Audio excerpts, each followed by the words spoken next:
Bismillahirrahmanirrahim. Elhamdülillahi Rabbil alemin. Vessalatu vesselamu ala eşrefil enbiyai vel mursalin. Nebiyyina Muhammedin ve ala alihi ve ashabihi ecma'in. Esselamu aleyküm ve rahmetullahi ve berekatuhu.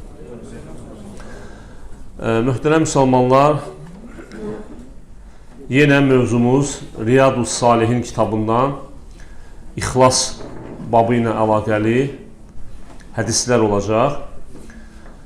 Və bugün bu babın, yəni İxlas babının son iki hədisini inşallah götürəcəyik. 11 və 12-ci hədisləri. Və bununla da Riyadus Salihin kitabının İxlas bölümü tamamlanır və sonra inşallah gələn dərsdən növbəti bölüm Tövbə babı başlayır. 11-ci hədis An Abil Abbas Abdullah ibn Abbas ibn Abdülmuttalib radiyallahu anhuma an Resulillah sallallahu aleyhi ve selleme fîmâ yarvi an Rabbihi tebareke ve teala. Abdullah ibn Abbas radiyallahu anhuma, yani Allah ondan da ve atasından da razı olsun, Peygamberimiz sallallahu aleyhi ve sellemin öz Rəbbindən belə rəvayət etdiyini bildirir. Yəni bu hədis qüdsi hədisdir. Bildiyimiz kimi qüdsi hədis Peygamberimiz sallallahu aleyhi ve sellem demək Allah barədə, yəni Allahın dediyi sözü mənaca bizə çatdırır. Yəni Quranla qüdsi hədisində fərqi bundadır. Qüdsi Quran ayələri həm məna, həm ayənin özü Allah tərəfindən, Allahın dediyi kimidir. Amma qüdsi hədislər isə Peyğəmbərimiz sallallahu aleyhi ve sellem Allahın dediyi sözü mənaca bizə çatdırıb. Və Peyğəmbərimiz sallallahu aleyhi ve sellem rəvayət edir ki, Allah Taala buyurur: İnnallaha katabəl hasenati ve's-seyyiat. Thumma beyyene zalika. Allah Taala savab əməlləri, yəni yaxşı əməlləri və həmçində günah əməlləri yazmışdır. Yəni Allah Taala bildirmişdir ki, savab əməllər hansılardır, günah əməllər hansılardır, bunları yazıb uca Allah. Thumma beyyene zalika. Sonra Peyğəmbər sallallahu əleyhi və səlləm bəyan edir. Fəmən həmmə bi hasenatin fələm ya'malha كتبها الله تبارك وتعالى عنده حسنة كاملة. Kim bir yaxşı işi əməl etməyi niyyət edərsə, uca Allah, yəni həmin əməli etməsə, Allah bu əməli tam bir savab yazır. Tam savab olaraq yazır. وَاِنْ هَمَّ بِهَا فَعَمِلَهَا كَتَبَهَا اللّٰهُ عَشْرَ حَسَنَاتٍ اِلَى 700 ضِعْفٍ اِلَى اَعْدَعَافٍ كَثِيرًا. Eğer insan bu əməli niyyət edərsə və yerinə yetirərsə, uca Allah bu əməlin savabını 10 qatdan 700 qata qədər, hətta bundan da daha çox savab yazır. Mükafatlandırır, yəni bu əməli. وَاِنْ هَمَّ بِسَيِّئَةٍ فَلَمْ يَعْمَلْهَا كَتَبَهَا اللّٰهُ تَعَالَى عِنْدَهُ حَسَنَةً كَامِلًا. Eğer bir günah işi niyyət edərsə, lakin onu etməzsə, nə üçün etməzsə? Yəni Allah üçün etməzsə, Allahdan qorxub etməzsə, Allah Taala bunu onun üçün savab yazır, həsənət yazır. Bir savab yazır. وَاِنْ هَمَّ بِهَا فَعَمِلَهَا كَتَبَهَا اللّٰهُ سَيِّئَةً وَاحِدًا. Və əgər günah bir işi niyyət edərsə və yerinə yetirərsə, Allah Taala onu bir günah kimi yazır. Bu hədisi Buxari və Müslim rəvayət edib. Müslimin rəvayətində belə bir əlavə də var. Əgər günah əməli edərsə, yəni niyyət edərsə və yerinə yetirərsə, Allah bunu onun üçün bir günah yazar və ya pozar. Yəni etdiyi başqa savab əməllərə görə və s.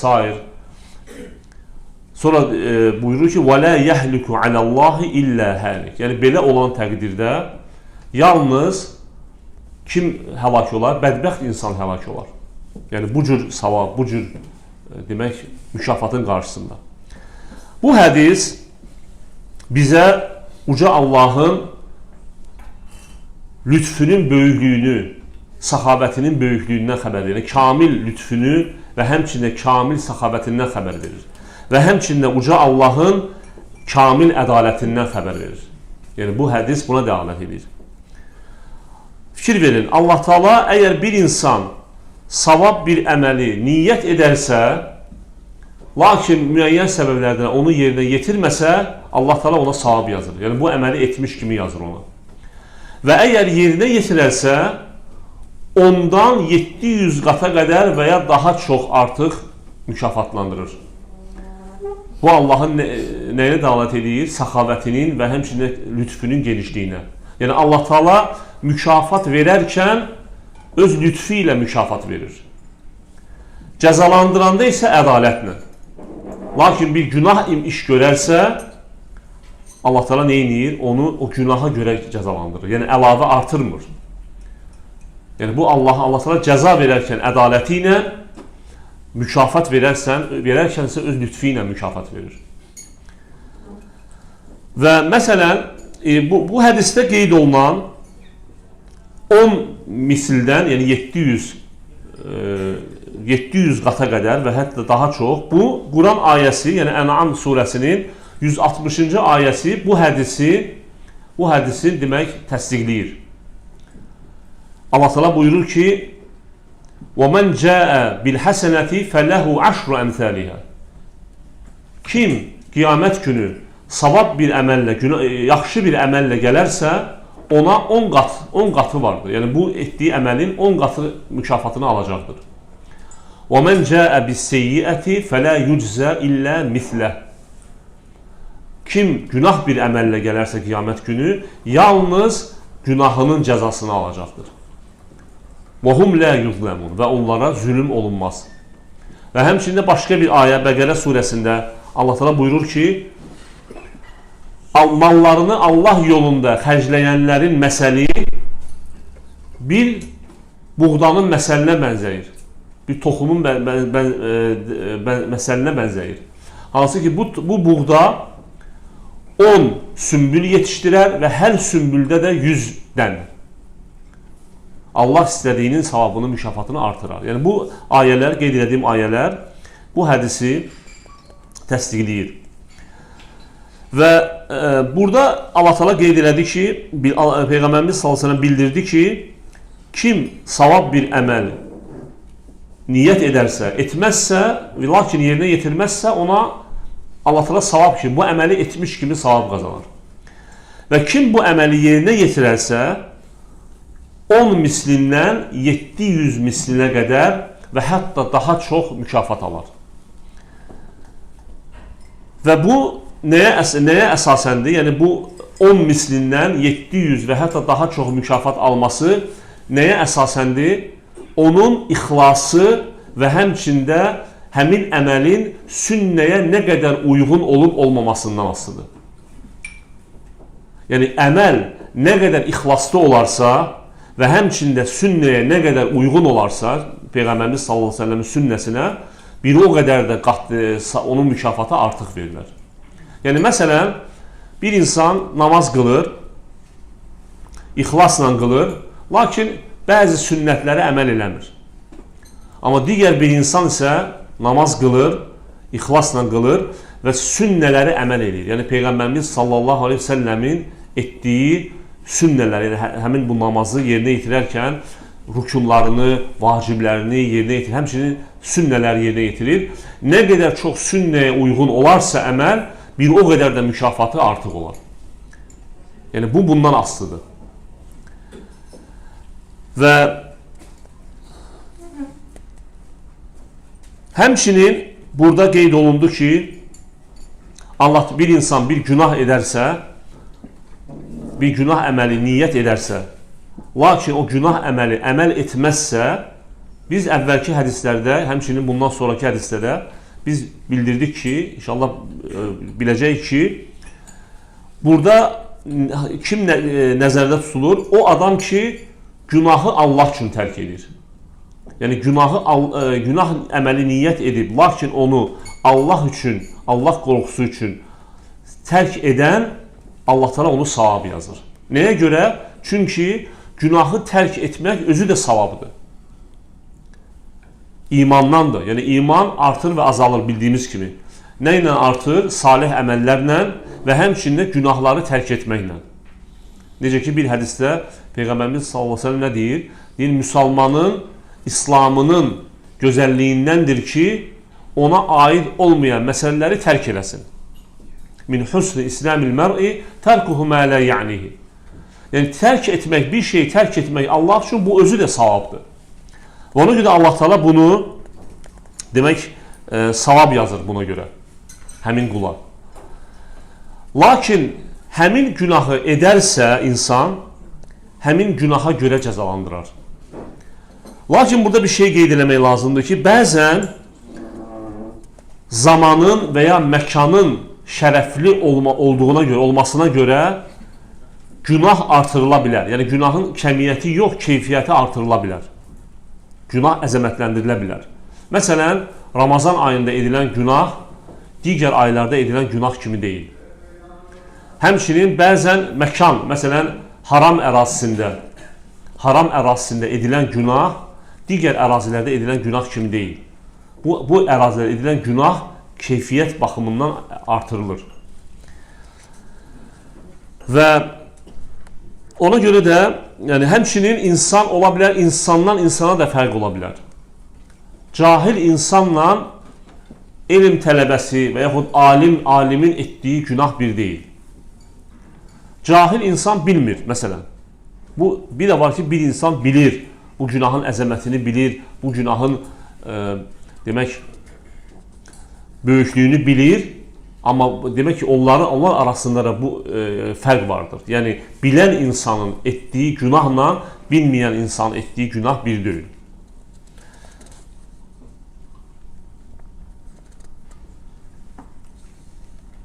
Və bu hədis bayaq qeyd etdiyim kimi dəlalət edir ki, Allah Taala'nın lütfünün böyüklüyünə. Və İbn Məsudun gözəl bir sözü var.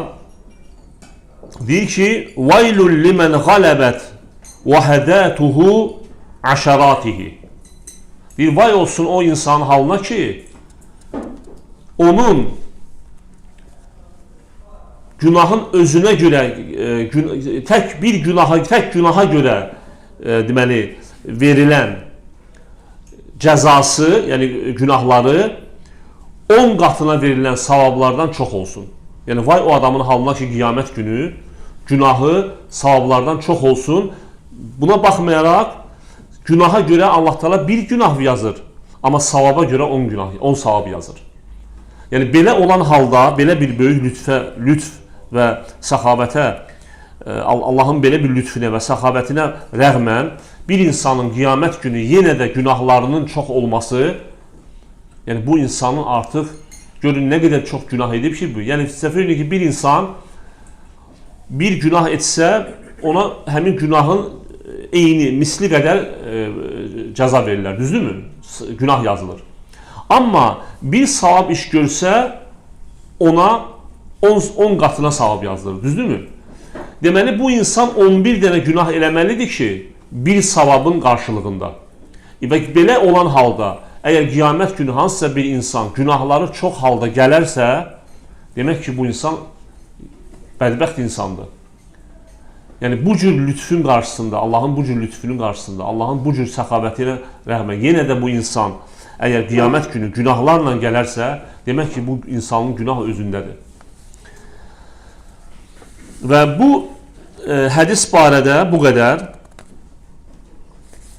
Növbəti hədisimiz, bir şey də qeyd edeyim bu hədislə əlaqəlidir. İbn Rəcəb rahiməhullah bu hədisi şərh edərkən gözəl bir qeyd etmişdir. Onu istərdim sizə oxuyum. İbn Rəcəb bu hədisi və həmçinin digər hədisləri cəm edərək deyir ki, insanın etdiyi əməllər 4 qismdir. Birincisi, insan demək savab əməl görür və savab əməl niyyət eləyir və onu görür. Buna görə insana 10 misildən, yəni 700 mislə qədər, hətta daha artıq savab yazılır. Və ona görə İbn Rəcəb deyir ki, bir insan savab iş görərsə, bilsin ki, mütləq ən azı 10 qatını Allah Teala onu mükafatlandıracaq. İkinci deyir ki, bir insan savab iş görür, niyyət eləyir, lakin onu yerinə yetirmir. Buna görə də Allah Teala ona savab yazır. Həmin əməli etmiş kimi savab yazır. Üçüncü qism, bir insan günah bir işi görür. Buna görə Allah Teala onu yalnız o günahına görə cəzalandırır. Dördüncü qism isə bir insan günah bir işi görür, niyyət eləyir, lakin yerinə yetirmir, Allah üçün tərk eləyir. Belə olan halda Allah Teala ona buna görə də savab yazır. Fikir verin, 3 halda savab yazır, yalnız bir halda günah yazır. O da ki, əgər bu əməli yerinə yetirərsə. Keçən növbəti hədisimizə və bu deməli mövzuda olan sonuncu hədisimiz, 12-ci hədis. Hədis uzun olduğuna görə ərəbcə oxumayacağam. Birbaşa Azərbaycan dilində oxuyacağam. Hədis Abdullah ibn Ömərdən rəvayət olunur. Abdullah ibn Ömər ibn Əl-Xattab. Allah onların hər ikisindən razı olsun. Abdullah ibn Ömər deyir ki, mən Peyğəmbərin sallallahu aleyhi ve sellem belə dediyini eşitmişəm. Sizdən əvvəlkilərdən, yəni sizdən əvvəlki ümmətlərdən 3 nəfər səfərə çıxdı və yolda gecələmək üçün bir mağaraya girdilər. Yəni burada söhbət bizdən əvvəlki ümmətlərdən olan 3 nəfərdən söhbət gedir. Bu kişi, 3 nəfər kişi səfərə çıxıblar və gecələmək üçün bir mağaraya giriblər.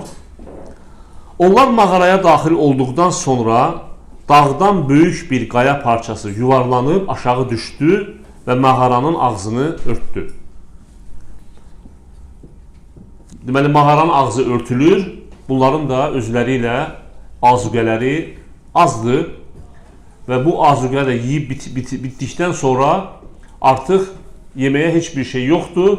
Bunların ancaq öz ölümlərini gözləyirlər. Yəni, başqa əlacları yoxdur. Və belə olan halda onlar dedilər, onlardan biri deyir ki, sizi bu qaya parçasından yalnız etdiyiniz salih əməlləriniz vasitəsilə Allaha dua etməyiniz xilas edə bilər. Yəni, Allah onlardan birini müvəffəq edir ki, onlardan biri deyir ki, bizi buradan xilas edəcək yalnız nədir? Öz etdiyimiz, yəni əvvəl etdiyimiz salih əməllər vasitəsilə Allaha dua edək. Birinci, bu hədis bizə şəriətdə icazəli olan 3 təvəssül növündən birinə dəlalət edir.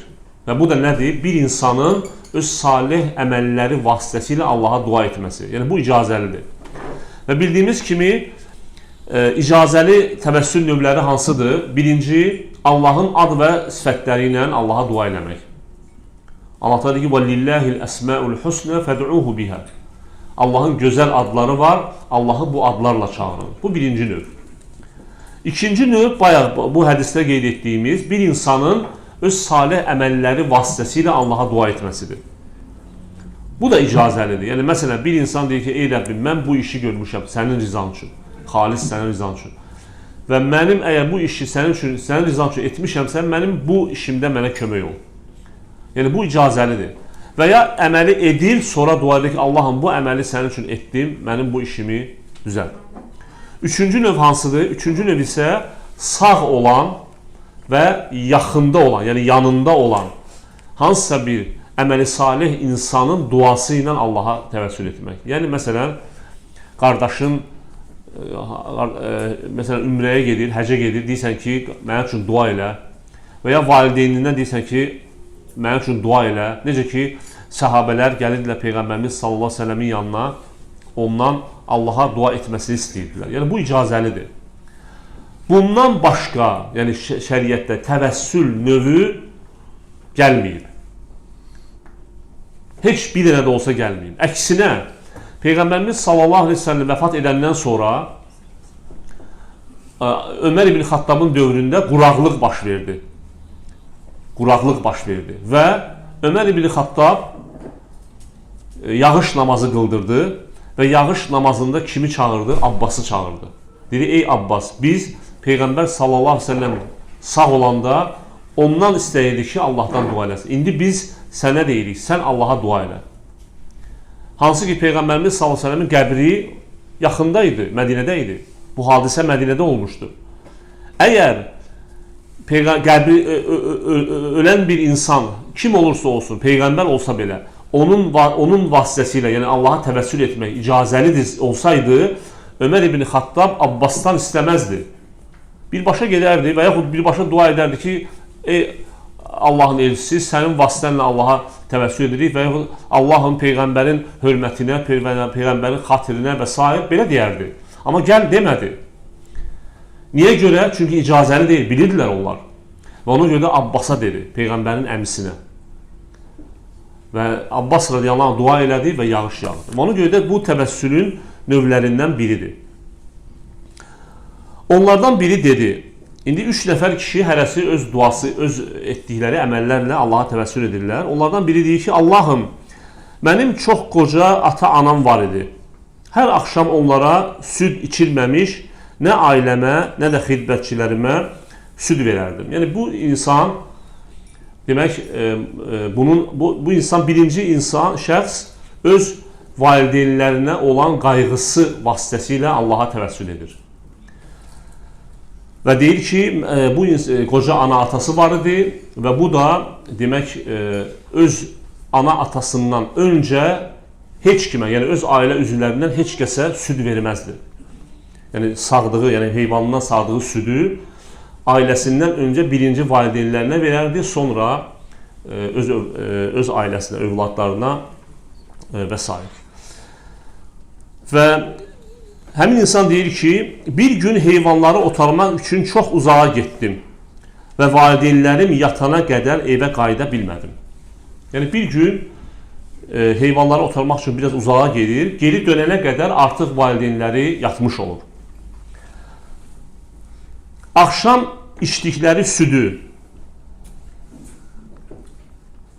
südü sağıb gətirdikdə isə artıq onlar yatmışdılar. Onları oyatmaq və onlardan əvvəl ailəmə və xidmətçilərimə süd içirmək istəmədim. Uşaqlar ayağıma sarılıb ağladıqları halda mən əlimdə süd dolu bardaq, süd açılana dək onların yuxudan oyanmasını gözlədim. Yəni, baxmayaraq ki, uşaqlar acdır, bu yenə də valideynlərindən əvvəl onlara vermək istəməyib və neyniyib, gözləyib. Nəhayət yuxudan oyanıb südlərini içdilər. Allahım, əgər bu əməli sənin üzünü dilədiyimə görə etmişəmsə, yəni sənin üçün etmişəmsə, bizi bu qayadan dolayı düşdüyümüz sıxıntıdan qurtar. Qaya bir qədər aralandı, lakin onlar oradan çıxa bilmədilər. Yəni birinci şəxs öz valideyninə olan qayğısının vasitəsilə Allaha dua eləyir və qaya parça aralanır, lakin yenə də hələ çıxa bilmirlər. Sonra ikinci şəxs dua eləyir. Deyir, Allahım, mənim bir əmim qızı vardı. Mən onu hamıdan çox sevirdim.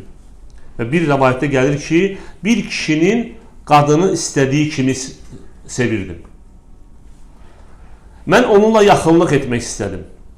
Lakin o mənə yaxınlıq vermədi. İndi burada Allah bilir nə üçün evlənməyib. Yəni burada şəriət yox. Ola bilər ki, qadın evli olub və yaxud ola bilər ki, bunun artıq məsəl üçün 4 zövcəsi olub, artıq bunu ala bilməyib. Lakin bu həmin əmisi qızını çox istəyir, onunla yaxınlıq etmək istəyir, yəni zina etmək istəyir. Lakin qadın buna razılıq vermir. Nəhayət illərin birində qıtlıq vaxtı ehtiyac üzündən yanıma gəldi. Yəni illər keçir, qıtlıq olur və həmin əmisi qızı gəlir bunun yanına, ehtiyacı var. Və mən ona mənimlə yaxınlıq etmək şərti ilə 120 dinar verdim.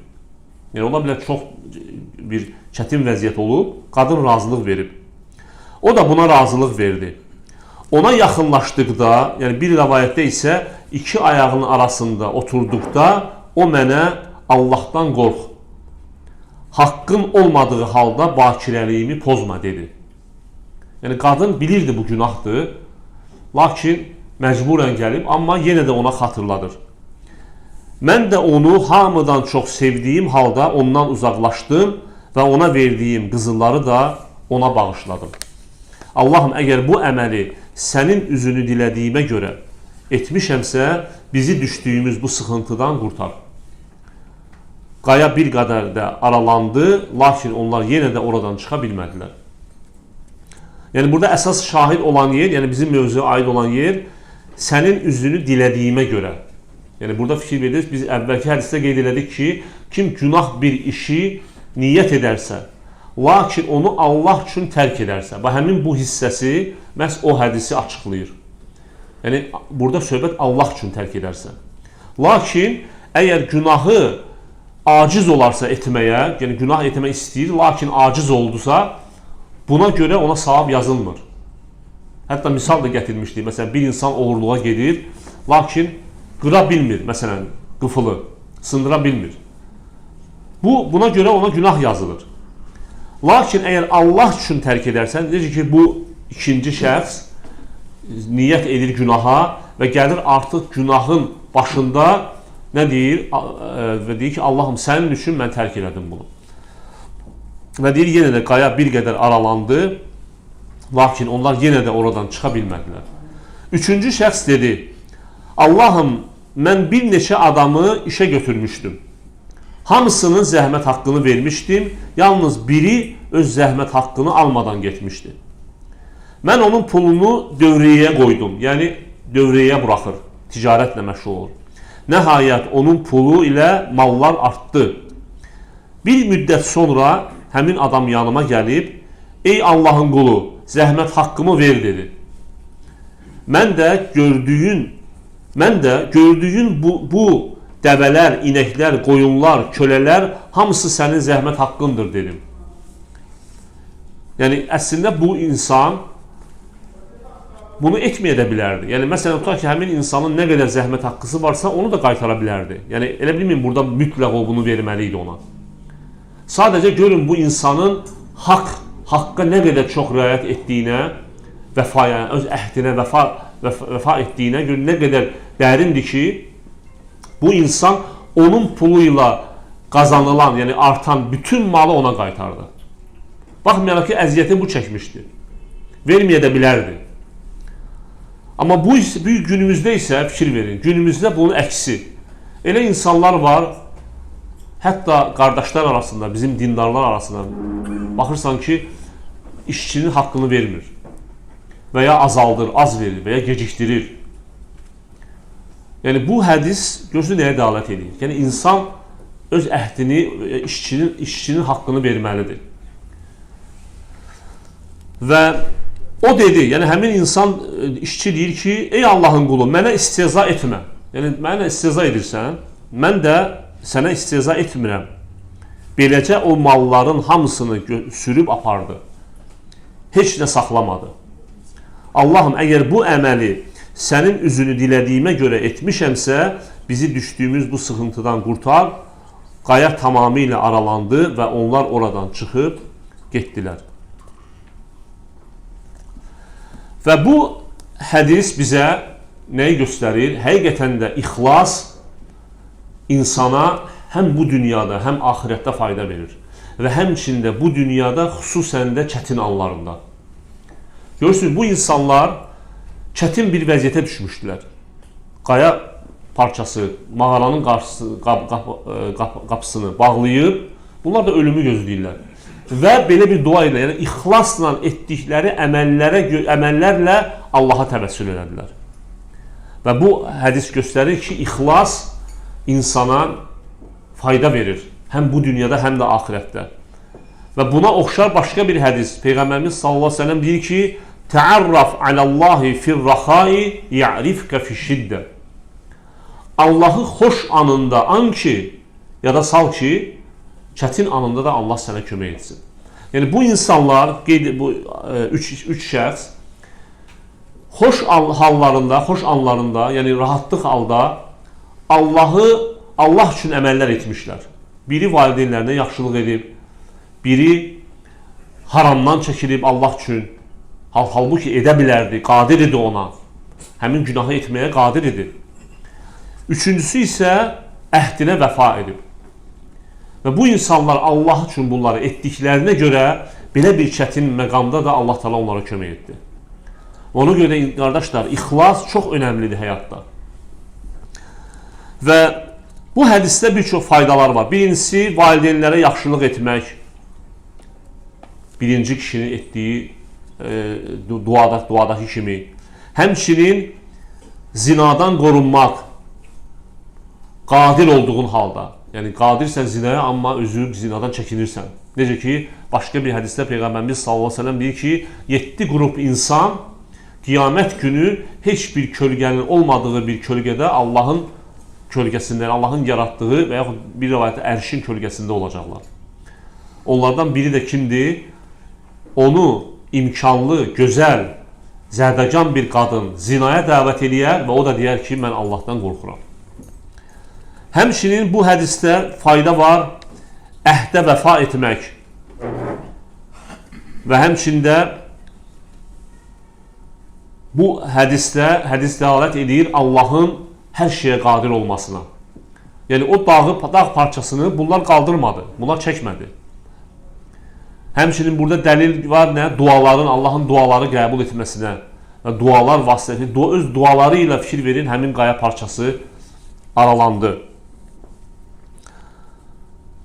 Və həmçində bu hədis bayaq qeyd edildiyim kimi dəlildir ki, ixlas insanın bu dünyada qəm və qüssəyə düşməməsinin və həmçində qəm və qüssənin aradan qalxmasına əsas səbəblərdən biridir.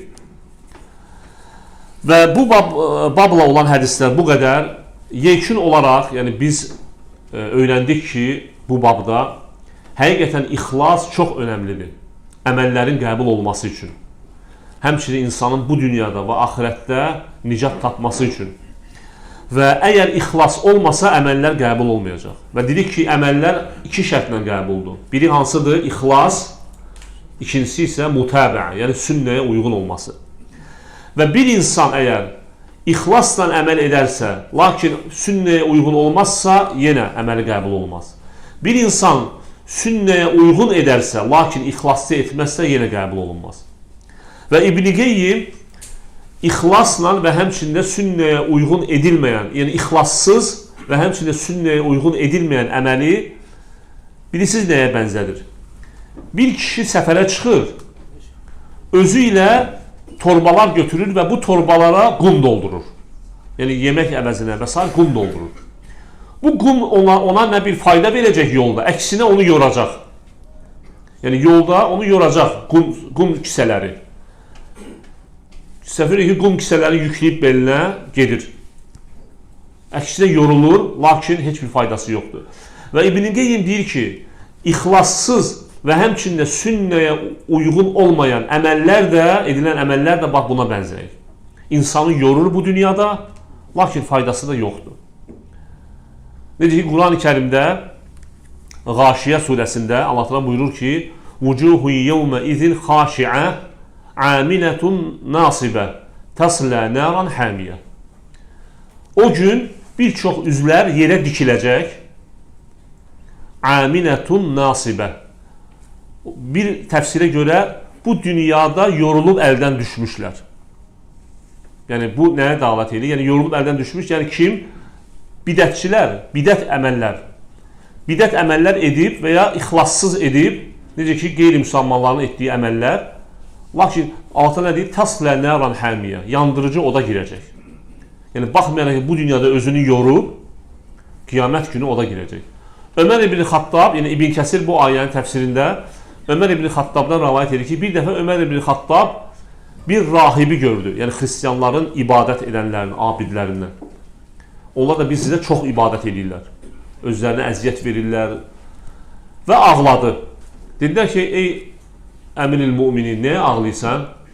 Deyir ki, bu ayə yadıma düşdü. Amiletun nasibə tasla naran hamiyə. Özlərini yormuşlar bu dünyada, yorulub əldən düşmüşlər, lakin oda girəcəklər. Niyə görə? İxlas yoxdur. Yəni nəsranilərin etdiyi əməllərdə ixlas yoxdur. Həmçinin sünnəyə də uyğun deyil. Və eyni şey, qardaşlar, bu ümmətdə də elədir. Bu ümmətdə çalışın əməllərinizi birinci ixlaslı edin. Allahdan başqa heç kəs üçün etməyin. Yəni Allahdan başqa niyyət olmasın, başqa bir şey üçün. Həmçinin çalışın sünnəyə uyğun olsun. Ona görə sünnəni öyrənin. Ən düzgün, ən xeyirli əməl az olub sünnəyə uyğun əməldir. Amma çox olub sünnəyə uyğun olmayan əməl isə o insanı yormaqdan başqa bir şey deyil. Necə ki dövrümüzdə bir çox bidət əhlinin özünü hətta əhl-i sünnəyə nisbət edirlər. Yəni bədbəxtçilik burasındadır. Deyirlər biz əhl-i sünnəyik, özlərindən başqalarını doğru yolda görmürlər, amma əməllərinə baxırsan sünnəyə uyğun yoxdur. Əməlləri ya uydurma hədisə əsaslanır, ya zəif hədisə əsaslanır, ya da ki kiminsə yuxusuna əsaslanır.